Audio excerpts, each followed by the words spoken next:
Hi, everybody. I am Tessa, and my job every day is to help students with their homework. I run a homework help center at a library, and this is part of a small short video series I'm doing to go over and tour and kind of introduce you to some of my favorite resources and research databases that I use when I'm helping kids with their homework. And so last time I shared about TrueFlix, which is a scholastic resource, and this time I'm going to show you TrueFlix, which is another scholastic resource and another one of my favorites. So here it is. This one I have not used at work nearly as much, but I think I will moving forward as I've played around with it a little bit more.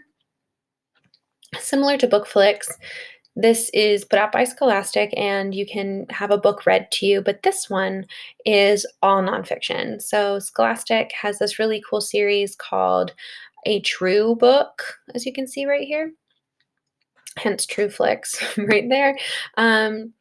But one of my favorite things about this is that this is all nonfiction, so this is really great researched resources that you can use, and it's been peer reviewed, all of that kind of information stuff. This is not Wikipedia, y'all. This is good stuff. So you can basically go through and find what you're looking for. As long as there has been a true book published about it, it should be in here. So it's pretty self-explanatory. They always have a couple things that are right in the middle that you can click on that are featured. But let's go with ancient civilizations, just because that is a personal area of fascination for me. So within this, you have all of these different true books that you can click on, which are awesome. And so essentially, this gives you access to this book without having to put it on your Amazon list or your library card, which is awesome. So similar to BookFlix, there is a watching version and a reading version, but this time the watching version is sort of like a little mini documentary, and the reading version is just reading that book with a read along option. But if you click watch the video, it should take you, yeah, there we go. All right.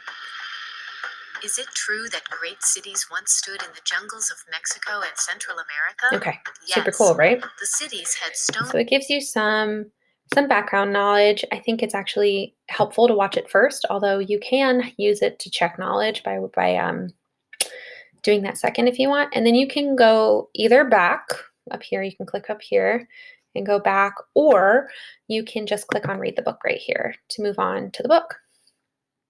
And listening to the books that are read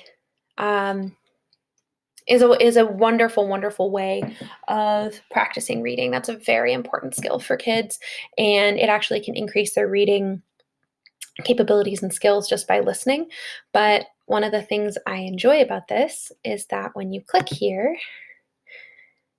you can either just read it yourself right here, and I like that it has the before you start, it asks you some questions, some comprehension questions that then you have to search for the answers. Helpful. And the kids get to look at a table of contents that has all that good stuff, but they can read it for themselves.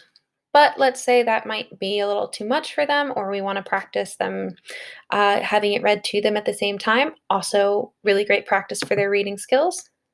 You can say, read to me, and then hit play. The ancient Maya world. More than 2,300 You can years also ago, make it go slower. the ancient Maya, lived in the jungles of what is now southern Mexico and Central America. So as you can see, it's pretty great. You also can go jump to the different chapters, which I find to be really helpful. It really does help them learn how to use the print version of this, as well as just learning the content themselves. So if we want to end up going back, there we go.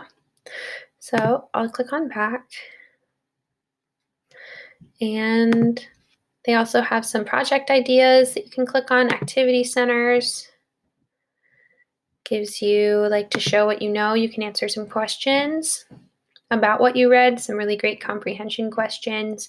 You also can do some word matching, but lots of activities as well as some project ideas.